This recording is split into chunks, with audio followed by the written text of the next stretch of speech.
आपका स्वागत है किस्से कविताएं में। आज सुनिए मुंशी प्रेमचंद की प्रसिद्ध कहानी मां। आज बंदी छूटकर घर आ रहा है। करुणा ने एक दिन पहले ही घर लिपोत रखा था। इन 3 वर्षों में उसने कठिन तपस्या करके जो 10-5 रुपए जमा कर रखे थे, वो सब पति के सत्कार और स्वागत की तैयारियों में खर्च कर दिए।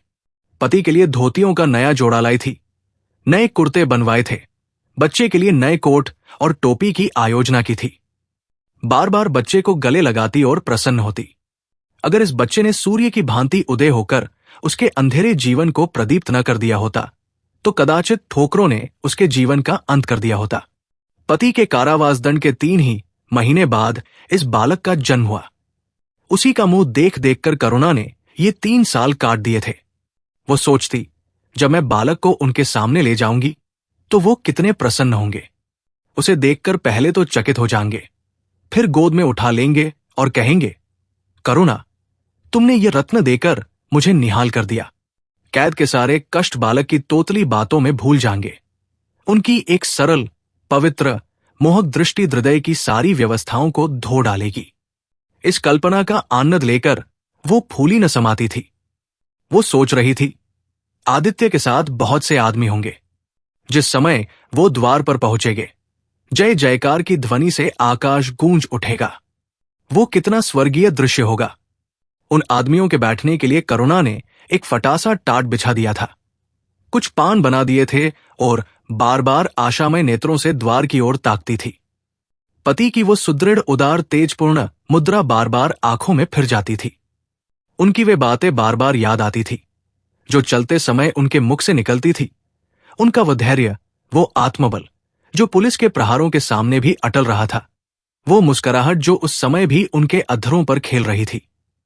वो आत्माभिमान जो उस समय भी उनके मुख से टपक रहा था, क्या करुणा के हृदय से कभी विस्मृत हो सकता था? उसका स्मरण आते ही करुणा के निस्तेज मुख पर आत्मगौरव की लालिमा छा गई। यही वो अवलंब था जिसने इन 3 वर्षों की घोर यातनाओं में भी उसके हृदय को आश्वासन दिया था। कितनी ही रातें फाकों से गुजरी। बहुधा घर में दीपक जलने की नौबत भी न आती थी, पर दीनता के आंसू कभी उसकी आंखों से न गिरे। आज उन सारी विपत्तियों का अंत हो जाएगा। पति के प्रगाढ़ आलिंगन में वो सब कुछ हंसकर झेल लेगी। वो अनंत निधि पाकर फिर उसे कोई अभिलाषा न रहेगी। गगनपथ का चिरगामी लपका हुआ विश्राम की ओर चला जाता था, जहां संध्या ने सुनहरा फर्श सजाया था और उज्जवल पुष्पों की सेज बिछा रखी थी। उसी समय करुणा को एक आदमी लाठी टेकता आता दिखाई दिया, मानो किसी जीर्ण मनुष्य की वेदना ध्वनि हो। पग पग पर रुककर खौंसने लगता थी। उसका सिर झुका हुआ था। करुणा उसका चेहरा न देख सकती थी, लेकिन चालढाल से कोई बूढ़ा आदमी मालूम होता था।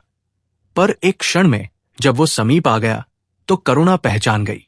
वो उसका प्यारा पति ही था, किंतु शोक, उसकी सूरत कितनी बदल गई थी। वो जवानी, वो तेज, वो चपलता, वो सुगठन सब प्रस्थान कर चुका था। केवल हड्डियों का एक ढांचा रह गया था। न कोई संगी, न साथी, न यार, न दोस्त। करुणा उसे पहचानते ही बाहर निकल आई, पर आलिंगन की कामना हृदय में दबाकर रह गई। सारे मंसूबे धूल में मिल गए। सारा मनोल्लास आंसुओं के प्रवाह में बह गया, विलीन हो गया। आदित्य ने घर में कदम रखते ही मुस्कुराकर करुणा को देखा, पर उस मुस्कान में वेदना का एक संसार भरा हुआ था। करुणा ऐसी शिथिल हो गई मानो हृदय का स्पंदन रुक गया हो। वो फटी हुई आंखों से स्वामी की ओर टकट की बौधे खड़ी थी, मानो उसे अपनी आंखों पर अब भी विश्वास न आता हो। स्वागत या दुख का एक शब्द भी उसके मुंह से न निकला। बालक भी गोद में बैठा हुआ सहमी आंखें से इस कंकाल को देख रहा था और माता की गोद में चिपटा जाता था। आखिर उसने कातर स्वर में कहा, ये तुम्हारी क्या दशा है? बिल्कुल पहचाने नहीं जाते। आदित्य ने उसकी चिंता को शांत करने के लिए मुस्कुराने की चेष्टा करके कहा, कुछ नहीं, जरा दुबला हो गया हूं। तुम्हारे हाथों का भोजन पाकर फिर स्वस्थ हो जाऊंगा। करुणा, छी, सूख कर कांटा हो गए। क्या वहां भरपेट भोजन नहीं मिलता? तुम कहते थे राजनैतिक आदमियों के साथ बड़ा अच्छा व्यवहार किया जाता है, और वो तुम्हारे साथी क्या हो गए जो तुम्हें 8 पहर घेरे रहते थे और तुम्हारे पसीने की जगह खून बहाने को तैयार रहते थे? आदित्य की त्योरियों पर बल पड़ गए। बोले, ये बड़ा ही कटु अनुभव है करुणा। मुझे न मालूम था कि मेरे कैद होते ही लोग मेरी ओर से यो आंखें फेर लेंगे, कोई बात भी न पूछेगा। राष्ट्र के नाम पर मिटने वालों का यही पुरस्कार है, ये मुझे न मालूम था। जनता अपने सेवकों को बहुत जल्द भूल जाती है, ये तो मैं जानता था, लेकिन अपने सहयोगी और सहायक इतने बेवफा होते हैं, इसका मुझे ये पहला ही अनुभव हुआ। लेकिन मुझे किसी से शिकायत नहीं, सेवा स्वयं अपना पुरस्कार है। मेरी भूल थी कि मैं इसके लिए यश और नाम चाहता था। करुणा, तो क्या वहां भोजन भी न मिलता था? आदित्य, ये न पूछो करुणा, बड़ी करुण कथा है। बस यही गनीमत समझो कि जीता लौट आया। तुम्हारे दर्शन बदे थे, नहीं कष्ट तो ऐसे ऐसे उठाए कि अब तक मुझे प्रस्थान कर जाना चाहिए था। मैं जरा लेटूंगा, खड़ा नहीं रहा जाता, दिन भर में इतनी दूर आया हूं। करुणा, चलकर कुछ खा लो तो आराम से लेटो।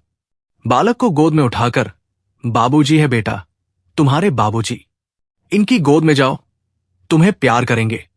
आदित्य ने आंसू भरी आंखों से बालक को देखा और उनका एक एक रोम उनका तिरस्कार करने लगा। अपनी जीर्ण दशा पर उन्हें कभी इतना दुख न हुआ था। ईश्वर की असीम दया से यदि उनकी दशा संभल जाती तो वो फिर कभी राष्ट्रीय आंदोलन के समीप न जाते। इस फूल से बच्चे को यूं संसार में लाकर दरिद्रता की आग में झोंकने का उन्हें क्या अधिकार था? वो अब लक्ष्मी की उपासना करेंगे और अपना क्षुद्र जीवन बच्चे के लालन पालन के लिए अर्पित कर देंगे। उन्हें इस समय ऐसा ज्ञात हुआ कि बालक उन्हें उपेक्षा की दृष्टि से देख रहा है, मानो कह रहा है, मेरे साथ आपने कौन सा कर्तव्य पालन किया? उनकी सारी कामना, सारा प्यार बालक को हृदय से लगा देने के लिए अधीर हो उठा, पर हाथ फैल न सके, हाथों में शक्ति ही न थी। करुणा बालक को लिए हुए उठी और थाली में कुछ भोजन निकल कर लाई। आदित्य ने क्षुधापूर्ण नेत्रों से थाली की ओर देखा, मानो आज बहुत दिनों के बाद कोई खाने की चीज सामने आई है। जानता था कि कई दिनों के उपवास के बाद और आरोग्य की इस गई गुजरी दशा में उसे जबान को काबू में रखना चाहिए, पर सब्र न कर सका। थाली पर टूट पड़ा और देखते देखते थाली साफ कर दी। करुणा सशंक हो गई। उसने दोबारा किसी चीज के लिए न पूछा, थाली उठाकर चली गई, पर उसका दिल कह रहा था, इतना तो कभी न खाते थे। करुणा बच्चे को कुछ खिला रही थी कि एकाएक कानों में आवाज आई, करुणा। करुणा ने आकर पूछा, क्या तुमने मुझे पुकारा है? आदित्य का चेहरा पीला पड़ गया था और सांस जोर जोर से चल रही थी। हाथों के सहारे वही टाट पर लेट गए थे। करुणा उनकी ये हालत देखकर घबर गई। बोली, जाकर किसी वैद्य को बुला लाऊं? आदित्य ने हाथ के इशारे से उसे मना करके कहा, व्यर्थ है करुणा, अब तुमसे छिपाना व्यर्थ है। मुझे तपेदिक हो गया है, कई बार मरते मरते बच गया हूं। तुम लोगों के दर्शन बदे थे, इसलिए प्राण न निकलते थे। देखो प्रिय, रो मत। करुणा ने सिसकियों को दबाते हुए कहा, मैं वैद्य को लेकर अभी आती हूं। आदित्य ने फिर सिर हिलाया, नहीं करुणा, केवल मेरे पास बैठी रहो। अब किसी से कोई आशा नहीं है, डॉक्टरों ने जवाब दे दिया है। मुझे तो ये आश्चर्य है कि यहां पहुंच कैसे गया। न जाने कौन दैवी शक्ति मुझे वहां से खींच लाई। कदाचित ये इस बुझते हुए दीपक की अंतिम झलक थी। मैंने तुम्हारे साथ बड़ा अन्याय किया, इसका मुझे हमेशा दुख रहेगा। मैं तुम्हें कोई आराम न दे सका, तुम्हारे लिए कुछ न कर सका, केवल सुहाग का दाग लगाकर और एक बालक के पालन का भार छोड़कर चला जा रहा हूं। करुणा ने हृदय को दृढ़ करके कहा, तुम्हें कहीं दर्द तो नहीं है? आग बना लाऊं? कुछ बताते क्यों नहीं? आदित्य ने करवट बदल कर कहा, कुछ करने की जरूरत नहीं प्रिय, कहीं दर्द नहीं, बस ऐसा मालूम हो रहा है कि दिल बैठा जाता है, जैसे पानी में डूबा जाता हूं। जीवन की लीला समाप्त हो रही है, दीपक को बुझते हुए देख रहा हूं। कह नहीं सकता कब आवाज बंद हो जाए। जो कुछ कहना है वो कह डालना चाहता हूं, क्यों वो लालसा ले जाऊं। मेरे एक प्रश्न का जवाब दोगी? पूछूं? करुणा के मन की सारी दुर्बलता, सारा शोक, सारी वेदना मानो लुप्त हो गई और उनकी जगह उस आत्मबल का उदय हुआ जो मृत्यु पर हंसता है और विपत्ति के सांपों से खेलता है। रत्नचटित मखमली म्यान में जैसे तेज तलवार छिपी रहती है, जल के कोमल प्रवाह में जैसे असीम शक्ति छिपी रहती है, वैसे ही रमणी का कोमल हृदय साहस और धैर्य को अपनी गोद में छिपाए रहता है। क्रोध जैसे तलवार को बाहर खींच लेता है, विज्ञान जैसे जल शक्ति का उद्घाटन कर लेता है, वैसे ही प्रेम रमणी के साहस और धैर्य को प्रदीप्त कर देता है। करुणा ने पति के सिर पर हाथ रखते हुए कहा, पूछते क्यों नहीं प्यारे? आदित्य ने करुणा के हाथों के कोमल स्पर्श का अनुभव करते हुए कहा, तुम्हारे विचार में मेरा जीवन कैसा था? बधाई के योग्य। देखो, तुमने मुझसे कभी पर्दा नहीं रखा। इस समय भी स्पष्ट कहना, तुम्हारे विचार में मुझे अपने जीवन पर हंसना चाहिए या रोना चाहिए? करुणा ने उल्लास के साथ कहा, यह प्रश्न क्यों करते हो प्रियतम? क्या मैंने तुम्हारी उपेक्षा कभी की है? तुम्हारा जीवन देवताओं का सा जीवन था, निस्वार्थ, निर्लिप्त और आदर्श। विघ्न बाधाओं से तंग आकर मैंने तुम्हें कितनी ही बार संसार की ओर खींचने की चेष्टा की है, पर उस समय भी मैं मन में जानती थी कि मैं तुम्हें ऊंचे आसन से गिरा रही हूं। अगर तुम मायामों में फंसे होते तो कदाचित मेरे मन को अधिक संतोष होता, लेकिन मेरी आत्मा को वो गर्व और उल्लास न होता जो इस समय हो रहा है। मैं अगर किसी को बड़े से बड़ा आशीर्वाद दे सकती हूं तो वो यही होगा कि उसका जीवन तुम्हारे जैसा हो। ये कहते कहते करुणा का आभाहीन मुखमंडल जयोतिर्मय हो गया, मानो उसकी आत्मा दिव्य हो गई हो। आदित्य ने सगर्व नेत्रों से करुणा को देखकर कहा, बस अब मुझे संतोष हो गया। करुणा, इस बच्चे की ओर से मुझे कोई शंका नहीं है। मैं उसे इससे अधिक कुशल हाथों में नहीं छोड़ सकता। मुझे विश्वास है कि जीवन भर ये ऊंचा और पवित्र आदर्श सदैव तुम्हारे सामने रहेगा। अब मैं मरने को तैयार हूं। 7 वर्ष बीत गए।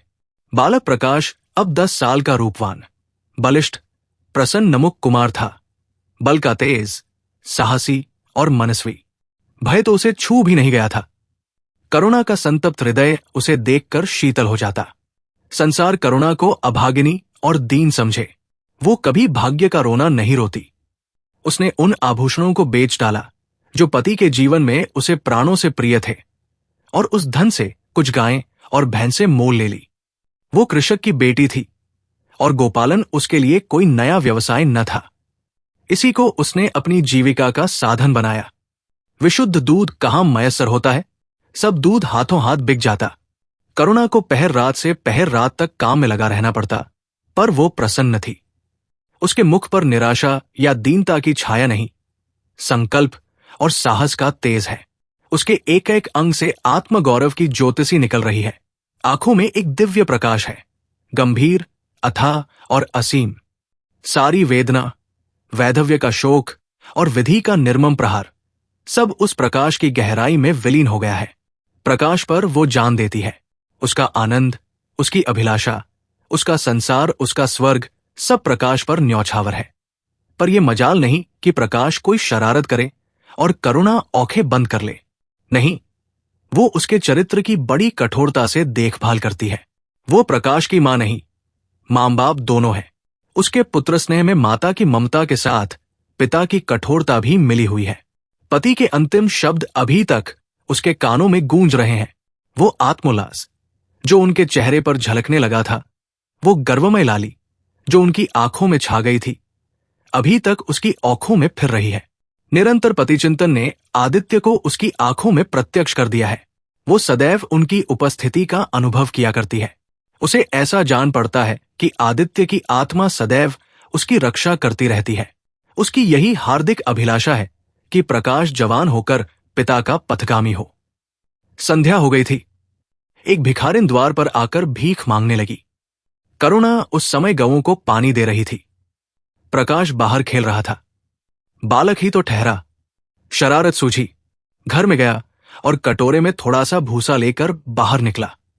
भिखारिन ने अब की झेली फैला दी। प्रकाश ने भूसा उसकी झोली में डाल दिया और जोर जोर से तालियां बजाता हुआ भागा। भिखारिन ने अग्निमय नेत्रों से देखकर कहा, वाह रे लाडले, मुझसे हंसी करने चला है। यही मां बाप ने सिखाया है, तब तो खूब कुल का नाम जगाओगे। करुणा उसकी बोली सुनकर बाहर निकल आई और पूछा, क्या है माता, किसे कह रही हो? भिखारिन ने प्रकाश की तरफ इशारा करके कहा, वो तुम्हारा लड़का है ना? देखो, कटोरे में भूसा भरकर मेरी झोली में डाल गया है। चुटकी भर आटा था, वो भी मिट्टी में मिल गया। कोई इस तरह दुखियों को सताता है? सबके दिन एक से नहीं रहते। आदमी को घनमड़ न करना चाहिए। करुणा ने कठोर स्वर में पुकारा, प्रकाश। प्रकाश लज्जित न हुआ। अभिमान से सिर उठाए हुए आया और बोला, वो हमारे घर भी क्यों मांगने आई है? कुछ काम क्यों नहीं करती? करुणा ने उसे समझाने की चेष्टा करके कहा, शर्म नहीं आती? उल्टे और आंख दिखाते हो। प्रकाश, शर्म क्यों आए? ये क्यों रोज भीख मांगने आती है? हमारे यहां क्या कोई चीज मुफ्त आती है?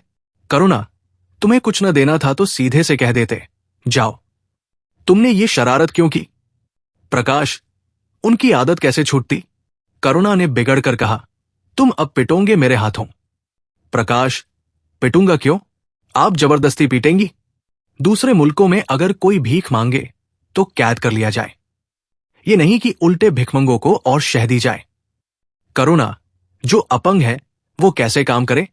प्रकाश, तो जाकर डूब मरे, जिंदा क्यों रहती है? करुणा निरुत्तर हो गई। बुढ़िया को तो उसने आटा दाल देकर विदा किया, किंतु प्रकाश का कुतर्क उसके हृदय में फोड़े के समान टीसता रहा। उसने ये धृष्टता, ये अविनय कहाँ सीखी? रात को भी उसे बार बार यही ख्याल सताता रहा। आधी रात के समीप एकाएक प्रकाश की नींद टूटी। लालटेन जल रही है और करुणा बैठी रो रही है। उठ बैठा और बोला, अम्मा, अभी तुम सोई नहीं? करुणा ने मुंह फेर कर कहा, नींद नहीं आई। तुम कैसे जग गए? प्यास तो नहीं लगी है? प्रकाश, नहीं अम्मा, न जाने क्यों आंख खुल गई। मुझसे आज बड़ा अपराध हुआ अम्मा। करुणा ने उसके मुख की ओर स्नेह के नेत्रों से देखा। प्रकाश, मैंने आज बुढ़िया के साथ बड़ी नटखट की, मुझे क्षमा करो, फिर कभी ऐसी शरारत न करूंगा। ये कहकर रोने लगा। करुणा ने स्नेहार्द्र होकर उसे गले लगा लिया और उसके कपोलों का चुंबन करके बोली, बेटा, मुझे खुश करने के लिए ये कह रहे हो या तुम्हारे मन में सचमुच पछतावा हो रहा है? प्रकाश ने सिसकते हुए कहा, नहीं अम्मा, मुझे दिल से अफसोस हो रहा है। अब कि वो बुढ़िया आएगी तो मैं उसे बहुत से पैसे दूंगा। करुणा का हृदय मतवाला हो गया। ऐसा जान पड़ा आदित्य सामने खड़े बच्चे को आशीर्वाद दे रहे हैं और कह रहे हैं, करुणा, क्षोभ मत कर, प्रकाश अपने पिता का नाम रोशन करेगा, तेरी संपूर्ण कामना पूरी हो जाएंगी। लेकिन प्रकाश के कर्म और वचन में मेल न था और दिनों के साथ उसके चरित्र का अंग प्रत्यक्ष होता जाता था।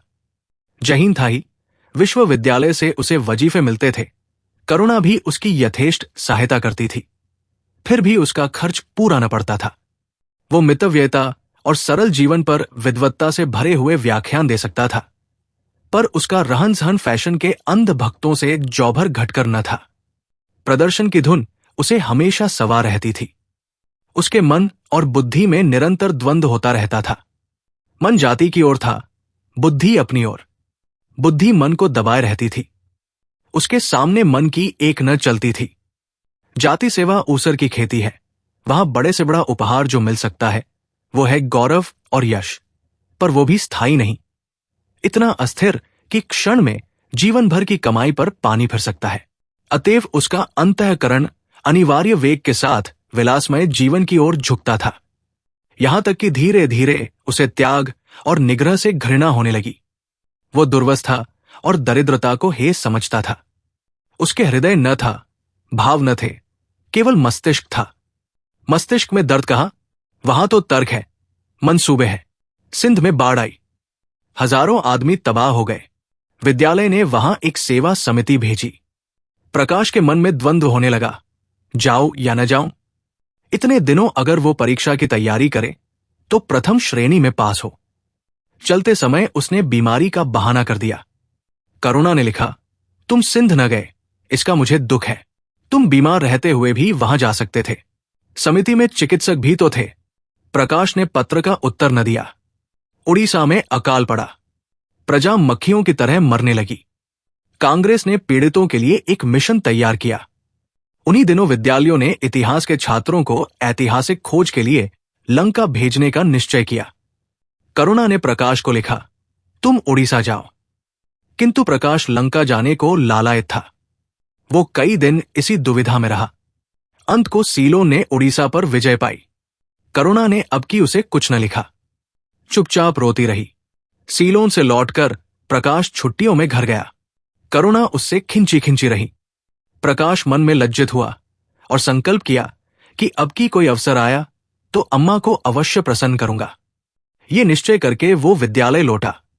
लेकिन यहां आते ही फिर परीक्षा की फिक्र सवार हो गई। यहां तक कि परीक्षा के दिन आ गए, मगर इम्तिहान से फुर्सत पाकर भी प्रकाश घर न गया। विद्यालय के एक अध्यापक कश्मीर सैर करने जा रहे थे। प्रकाश उन्हीं के साथ कश्मीर चल खड़ा हुआ। जब परीक्षाफल निकला और प्रकाश प्रथम आया, तब उसे घर की याद आई। उसने तुरंत करुणा को पत्र लिखा और अपने आने की सूचना दी। माता को प्रसन्न करने के लिए उसने 2-4 शब्द जाति सेवा के विषय में भी लिखे। अब मैं आपकी आज्ञा का पालन करने को तैयार हूं। मैंने शिक्षा संबंधी कार्य करने का निश्चय किया है। इसी विचार से मैंने वो विशिष्ट स्थान प्राप्त किया है। हमारे नेता भी तो विद्यालयों के आचार्यों ही का सम्मान करते हैं।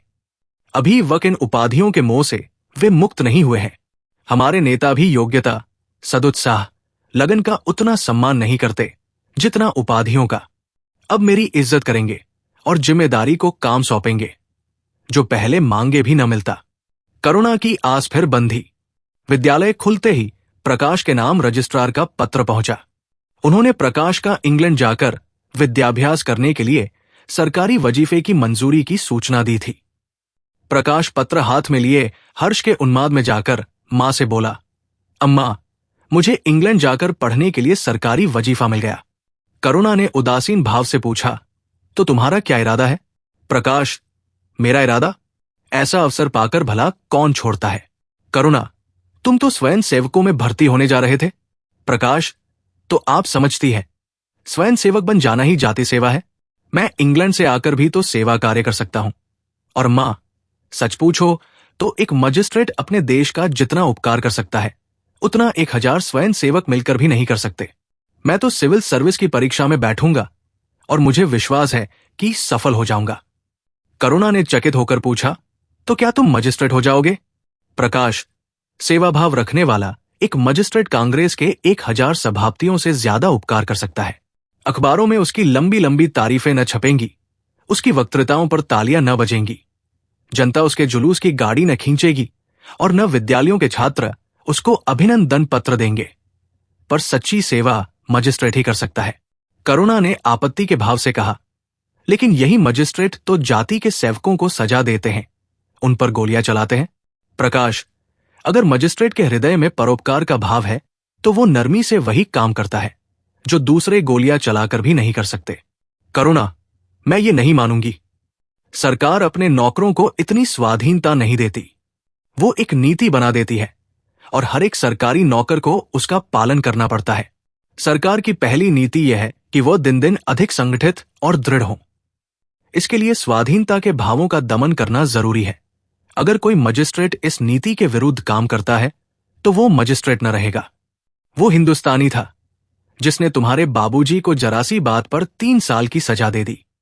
इसी सजा ने उनके प्राण लिए। बेटा, मेरी इतनी बात मानो, सरकारी पदों पर न गिरो। मुझे ये मंजूर है कि तुम मोटा खाकर और मोटा पहनकर देश की कुछ सेवा करो, इसके बदले कि तुम हाकिम बन जाओ और शान से जीवन बिताओ। ये समझ लो कि जिस दिन तुम हाकिम की कुर्सी पर बैठोगे, उस दिन से तुम्हारा दिमाग हाकिमों का सा हो जाएगा। तुम यही चाहेगे कि अफसरों में तुम्हारी नेकनामी और तरक्की हो। एक गवारू मिसाल लो। लड़की जब तक मैके में कुंवारी रहती है, वो अपने को उसी घर की समझती है, लेकिन जिस दिन ससुराल चली जाती है, वो अपने घर को दूसरों का घर समझने लगती है। मां बाप, भाई बंद सब वही रहते हैं, लेकिन वो घर अपना नहीं रहता। यही दुनिया का दस्तूर है। प्रकाश ने खींच कर कहा, तो क्या आप यही चाहती है कि मैं जिंदगी भर चारों तरफ ठोकरें खाता फिरूं? करुणा कठोर नेत्रों से देखकर बोली, अगर ठोकर खाकर आत्मा स्वाधीन रह सकती है तो मैं कहूंगी ठोकर खाना अच्छा है। प्रकाश ने निश्चयात्मक भाव से पूछा, तो आपकी यही इच्छा है? करुणा ने उसी स्वर में उत्तर दिया, हां, मेरी यही इच्छा है। प्रकाश ने कुछ जवाब न दिया, उठकर बाहर चला गया और तुरंत रजिस्ट्रार को इनकारी पत्र लिख भेजा। मगर उसी क्षण से मानो उसके सिर पर विपत्ति ने आसन जमा लिया। विरक्त और विमन अपने कमरे में पड़ा रहता, न कहीं घूमने जाता, न किसी से मिलता। मुंह लटकाए भीतर आता और फिर बाहर चला जाता। यहां तक महीना गुजर गया। न चेहरे पर वो लाली रही, न वो ओज। आंखें अनाथों के मुख की भांति याचना से भरी हुई। ओठ हंसना भूल गए, मानो उन इनकारी पत्र के साथ उसकी सारी सजीवता और चपलता, सारी सरलता विदा हो गई। करुणा उसके मनोभाव समझती थी और उसके शोक को भुलाने की चेष्टा करती थी, पर रूठे देवता प्रसन्न न होते थे। आखिर एक दिन उसने प्रकाश से कहा, बेटा, अगर तुमने विलायत जाने की ठान ही ली है तो चले जाओ। मना न करूंगी। मुझे खेद है कि मैंने तुम्हें रोका। अगर मैं जानती कि तुम्हें इतना आघात पहुंचेगा तो कभी न रोकती। मैंने तो केवल इस विचार से रोका था कि तुम्हें जाति सेवा में मग्न देखकर तुम्हारे बाबूजी की आत्मा प्रसन्न होगी। उन्होंने चलते समय यही वसीयत की थी। प्रकाश ने रूखाई से जवाब दिया, अब क्या जाऊंगा। इन कारीखत लिख चुका। मेरे लिए कोई अब तक बैठा थोड़े ही होगा। कोई दूसरा लड़का चुन लिया होगा और फिर करना ही क्या है। जब आपकी मर्जी है कि गौव गौव की खाक छानता फिरूं तो वही सही। करुणा का गर्व चूर चूर हो गया। इस अनुमति से उसने बाधा का काम लेना चाहा था, पर सफल न हुई। बोली, अभी कोई न चुना गया होगा। लिख दो, मैं जाने को तैयार हूं। प्रकाश ने झुंझलाकर कहा, अब कुछ नहीं हो सकता। लोग हंसी उड़ाएंगे। मैंने तय कर लिया है कि जीवन को आपकी इच्छा के अनुकूल बनाऊंगा। करुणा, तुमने अगर शुद्ध मन से ये इरादा किया होता तो यूं न रहते। तुम मुझसे सत्याग्रह कर रहे हो। अगर मन को दबाकर, मुझे अपनी राह का कांटा समझकर तुमने मेरी इच्छा पूरी भी की तो क्या। मैं तो जब जानती कि तुम्हारे मन में आप सेवा का भाव उत्पन्न होता। तुम आप ही रजिस्ट्रार साहब को पत्र लिख दो। प्रकाश, अब मैं नहीं लिख सकता। तो इसी शोक में तने बैठे रहोगे। लाचारी है। करुणा ने और कुछ न कहा। जरा देर में प्रकाश ने देखा कि वो कहीं जा रही है, मगर वो कुछ बोला नहीं।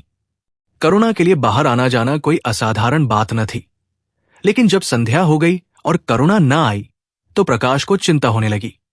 अम्मा कहाँ गई? ये प्रश्न बार बार उसके मन में उठने लगा। प्रकाश सारी रात द्वार पर बैठा रहा। भांति भांति की शंका मन में उठने लगी। उसे अब याद आया, चलते समय करुणा कितनी उदास थी, उसकी आंखें कितनी लाल थी। ये बातें प्रकाश को उस समय क्यों नजर आई? वो क्यों स्वार्थ में अंधा हो गया था? हां, अब प्रकाश को याद आया, माता ने साफ सुथरे कपड़े पहने थे, उनके हाथ में छतरी भी थी। तो क्या वो कहीं बहुत दूर गई है? किससे पूछे? अनिष्ट के भय से प्रकाश रोने लगा। श्रावण की अंधेरी भयानक रात थी। आकाश में श्याम मेघमाला भीषण स्वप्न की भांति छाई हुई थी।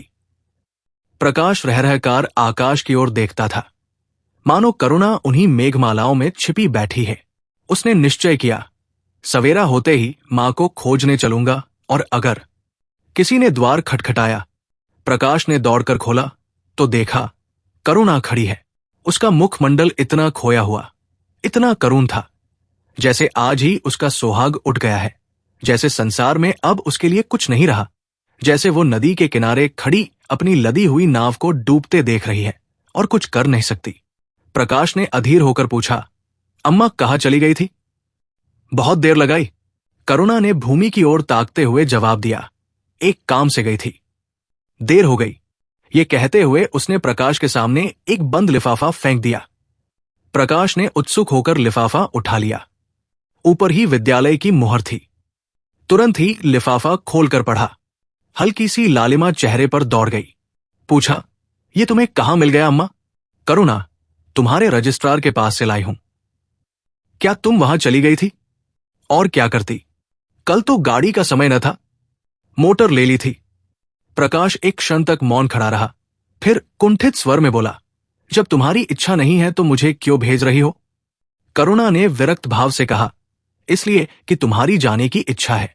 तुम्हारा ये मलिन वेश नहीं देखा जाता। अपने जीवन के 20 वर्ष तुम्हारी हित कामना पर अर्पित कर दिए। अब तुम्हारी महत्वाकांक्षा की हत्या नहीं कर सकती। तुम्हारी यात्रा सफल हो, यही हमारी हार्दिक अभिलाषा है। करुणा का कंठ रूंध गया और कुछ न कह सकी। प्रकाश उसी दिन से यात्रा की तैयारियां करने लगा। करुणा के पास जो कुछ था वो सब खर्च हो गया। कुछ ऋण भी लेना पड़ा। नए सूट बने, सूटकेस लिए गए। प्रकाश अपनी धुन में मस्त था। कभी किसी चीज की फरमाइश लेकर आता, कभी किसी चीज का। करुणा इस एक सप्ताह में इतनी दुर्बल हो गई है। उसके बालों पर कितनी सफेदी आ गई है, चेहरे पर कितनी झुर्रियां पड़ गई है, ये उसे कुछ न नजर आता। उसकी आंखों में इंग्लैंड के दृश्य समाये हुए थे। महत्वाकांक्षा आंखों पर पर्दा डाल देती है। प्रस्थान का दिन आया। आज कई दिनों के बाद धूप निकली थी। करुणा स्वामी के पुराने कपड़ों को बाहर निकाल रही थी। उनकी गाढ़े की चादरें, खद्दर के कुर्ते, पाजामे और लिहाफ अभी तक संदूक में संचित थे। प्रतिवर्ष वे धूप में सुखाए जाते और झाड़ पोंछ कर रख दिए जाते थे। करुणा ने आज फिर उन कपड़ों को निकाला, मगर सुखाकर रखने के लिए नहीं, गरीबों में बांट देने के लिए। वो आज पति से नाराज है। वो लुटिया, डोर और घड़ी जो आदित्य की चिरसंगिनी थी और जिनकी 20 वर्ष से करुणा ने उपासना की थी, आज निकालकर आंगन में फेंक दी गई। वो झोली जो बरसों आदित्य के कंधों पर आरूढ़ रह चुकी थी, आप कूड़े में डाल दी गई। वो चित्र जिसके सामने 20 वर्ष से करुणा सिर झुकाती थी, आज वही निर्दयता से भूमि पर डाल दिया गया। पति का कोई स्मृति चिन्ह वो अब अपने घर में नहीं रखना चाहती। उसका अंतःकरण शोक और निराशा से विदीर्ण हो गया है और पति के सिवा वो किस पर क्रोध उतारे? कौन उसका अपना है? वो किससे अपनी व्यथा कहे? किसे अपनी छाती चीरकर दिखाए? वो होते तो क्या आप प्रकाश दास्ता की जंजीर गले में डालकर फूला न समाता? उसे कौन समझाए कि आदित्य भी इस अवसर पर पछताने के सिवा और कुछ न कर सकते। प्रकाश के मित्रों ने आज उसे विदाई का भोज दिया था। वहां से वो संध्या समय कई मित्रों के साथ मोटर पर लौटा। सफर का सामान मोटर पर रख दिया गया। तब वो अंदर आकर मां से बोला, अम्मा, जाता हूं। बंबई पहुंचकर पत्र लिखूंगा। तुम्हें मेरी कसम, रोना मत और मेरे खतों का जवाब बराबर देना। जैसे किसी लाश को बाहर निकालते समय संबंधियों का धैर्य छूट जाता है, रूके हुए आंसू निकल पड़ते हैं और शोक की तरंगे उठने लगती है, वही दशा करुणा की हुई। कलेजे में एक हाहाकार हुआ जिसने उसकी दुर्बल आत्मा के एक एक अणु को कंपा दिया। मालूम हुआ पाव पानी में फिसल गया है और वो लहरों में बही जा रही है। उसके मुख से शोक या आशीर्वाद का एक शब्द भी न निकला। प्रकाश ने उसके चरण छुए, अश्रुजल से माता के चरणों को पखारा, फिर बाहर चला। करुणा पाषाण मूर्ति की भांति खड़ी थी। सहसा ग्वाले ने आकर कहा, बहू जी, भैया चले गए। बहुत रोते थे। तब करुणा की समाधि टूटी। देखा सामने कोई नहीं है। घर में मृत्यु का सा सन्नाटा छाया हुआ है और मानो हृदय की गति बंद हो गई है। सहसा करुणा की दृष्टि ऊपर उठ गई। उसने देखा कि आदित्य अपनी गोद में प्रकाश की निर्जीव देह लिए खड़े हो रहे हैं। करुणा पछाड़ खाकर गिर पड़ी। करुणा जीवित थी, पर संसार से उसका कोई नाता न था। उसका छोटा सा संसार, जिसे उसने अपनी कल्पनाओं के हृदय में रचा था, स्वप्न की भांति अनंत में विलीन हो गया था। जिस प्रकाश को सामने देखकर वो जीवन की अंधेरी रात में भी हृदय में आशाओं की संपत्ति लिए जी रही थी, वो बुझ गया और संपत्ति लुट गई। अब न कोई आश्रय था और न उसकी जरूरत। जिन गऊओं को वो दोनों वक्त अपने हाथों से दाना चारा देती और सहलाती थी, वे अब खूंटे पर बंधी निराश नेत्रों से द्वार की ओर ताकती रहती थी। बछड़ों को गले लगाकर पुचकारने वाला अब कोई न था, जिसके लिए दूध दुहे मुट्ठा निकाले। खाने वाला कौन था? करुणा ने अपने छोटे से संसार को अपने ही अंदर समेट लिया था। किंतु एक ही सप्ताह में करुणा के जीवन ने फिर रंग बदला। उसका छोटा सा संसार फैलते फैलते विश्वव्यापी हो गया। जिस लंगर ने नौका को तट से एक केंद्र पर बांध रखा था, वो उखड़ गया। अब नौका सागर के अशेष विस्तार में भ्रमण करेगी, चाहे वो उद्दाम तरंगों के वक्ष में ही क्यों न विलीन हो जाए। करुणा द्वार पर आ बैठती और मोहल्ले भर के लड़कों को जमा करके दूध पिलाती। दोपहर तक मक्खन निकालती और वो मक्खन मोहल्ले के लड़के खाते। फिर भांति भांति के पकवान बनाती और कुत्तों को खिलाती। अब यही उसका नित्य का नियम हो गया। चिड़िया, कुत्ते, बिल्लियां, चींटे चींटियां सब अपने हो गए। प्रेम का वो द्वार अब किसी के लिए बंद न था। उस अंगुल भर जगह में, जो प्रकाश के लिए भी काफी न थी, अब समस्त संसार समा गया था। एक दिन प्रकाश का पत्र आया। करुणा ने उसे उठाकर फेंक दिया। फिर थोड़ी देर के बाद उसे उठाकर फाड़ डाला और चिड़ियों को दाना चुगाने लगी। मगर जब निशा योगिनी ने अपनी धूनी जलाई और वेदना उससे वरदान मांगने के लिए विकल होकर चली, तो करुणा की मनोवेदना भी सजग हो उठी। प्रकाश का पत्र पढ़ने के लिए उसका मन व्याकुल हो उठा। उसने सोचा, प्रकाश मेरा कौन है? मेरा उससे क्या प्रयोजन? हां, प्रकाश मेरा कौन है? हृदय ने उत्तर दिया, प्रकाश तेरा सर्वस्व है, वो तेरे उस अमर प्रेम की निशानी है जिससे तू सदैव के लिए वंचित हो गई। वो तेरे प्राण है, तेरे जीवन दीपक का प्रकाश, तेरी वंचित कामनाओं का माधुर्य, तेरे अश्रुजल में विहार करने वाला हंस।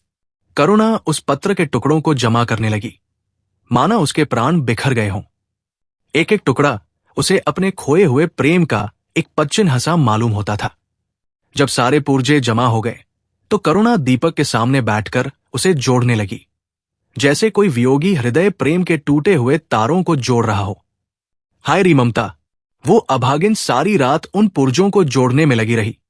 पत्र दोनों ओर लिखा था, इसलिए पुर्जों को ठीक स्थान पर रखना और भी कठिन था। कोई शब्द, कोई वाक्य बीच में गायब हो जाता। उस एक टुकड़े को वह फिर खोजने लगती। सारी रात बीत गई पर पत्र अभी तक अपूर्ण था। दिन चढ़ाया, मोहल्ले के लौंडे मक्खन और दूध की चाह में एकत्र हो गए। कुत्तों और बिल्लियों का आगमन हुआ। चिड़िया आकर आंगन में फुदकने लगी।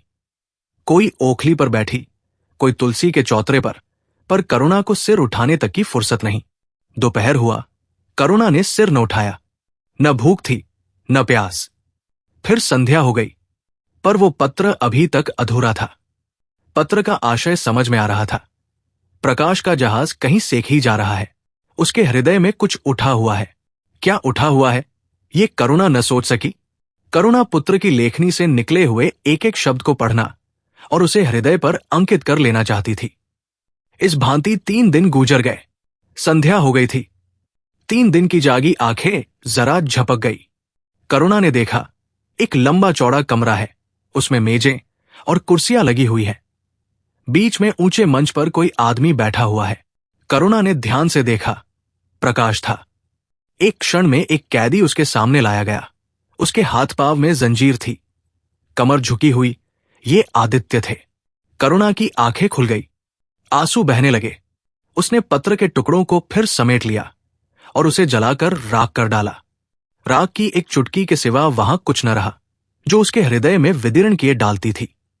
इसी एक चुटकी राख में उसका गुड़ियों वाला बचपन, उसका संतप्त यौवन और उसका तृष्णामय वैधव्य सब समा गया। प्रातःकाल लोगों ने देखा, पक्षी पिंजड़े में उड़ चुका था। आदित्य का चित्र अब भी उसके शून्य हृदय से चिपटा हुआ था। भग्न हृदय पति की स्नेह स्मृति में विश्राम कर रहा था और प्रकाश का जहाज यूरोप चला जा रहा था। ऐसी और कहानियों के लिए आप किससे कविताएं पेज को, चैनल को लाइक, फॉलो व सब्सक्राइब करें प्लीज। कोई त्रुटि हो या सुधार की सलाह हो तो अवश्य दें। धन्यवाद।